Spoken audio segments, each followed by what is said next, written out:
How to set price alerts on Bybit. Hello everyone, welcome back to another video from Trading for Beginners. Price alerts help you stay informed when a cryptocurrency reaches your target price so you don't have to monitor the market constantly.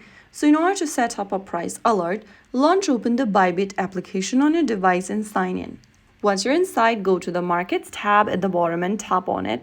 Inside the Markets list, search for the trading pair. For example, choose any trading pair from the list. I'm just going to select this BTC USDC option. Once you have this chart page displayed on the screen, go ahead and tap on the bell icon at the top right corner, and on the next page, select Price Alerts.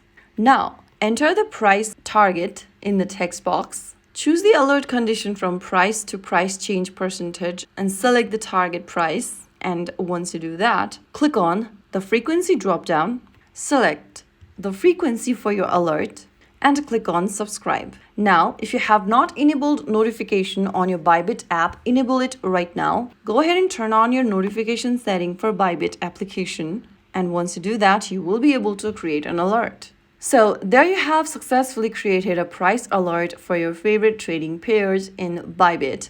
Now, whenever the market hits your selected target price, you'll be alerted. If you found the video helpful, don't forget to like, share, and subscribe to our channel. I will see you again in the next video. Stay tuned and thanks for watching.